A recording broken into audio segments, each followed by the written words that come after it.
What's up, everybody? Jesse Burdick here from PowerWOD.com, proudly answering questions again for the Power Project, which is brought to you by Slingshot, HowMuchYouBench.net, and the only strength magazine in the whole wide freaking world, the PowerMagazine.com. Got a question off of Instagram. Question is, why should a raw lifter box squat? And this question is off of Instagram and comes from a very distinguished gentleman named Dick B. Schwetley III. Well, Dick, may I call you Dick?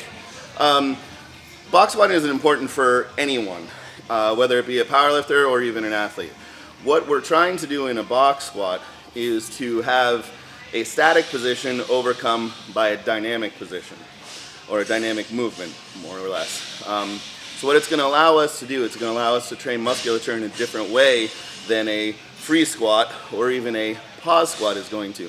In a pause squat, you're going to work on a little bit of isometric static position in the pause itself. On a box squat, you're actually going to totally unload yourself, unload approximately about 80% of the load onto the box, and then turn back around.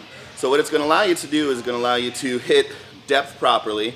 So if you do on your free squat, sometimes they start to creep up a little bit higher in height as the weight gets higher. It's going to allow you to be a depth check. It's going to allow us to create power in positions that there aren't any, or there's less than you would like. So you're going to be able to set the box at certain heights to where there's a pause, or there's a little, not as much power, there's a sticking point. But it's also going to train musculatures that are there to squat. A lot of times the free squats and pause squats, a lot of the weight gets dumped forward onto your quads and into your lower back at the same time. With a box squat, it's going to allow us to keep our shin angle closer to 90 degrees and put the onus on the hips and the hamstrings and get those big, get those strong. So in essence, we're going to be able to help create a better squat by throwing those in.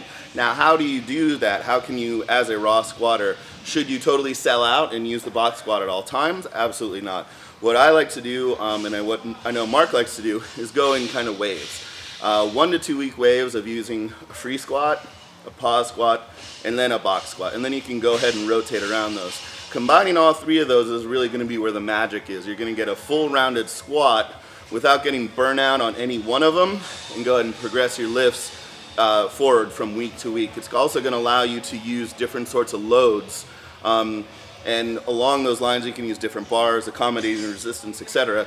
And once you start opening up that toolbox with box squat, pause squat, free squat, throw in different bars, different height boxes, and accommodating resistance, now you have a really big program that you can use, and you can have a constant wave of progression through each of those kind of two-week mini waves in order to go ahead and progress yourself forward without becoming kind of stagnant and stale on one squat in particular.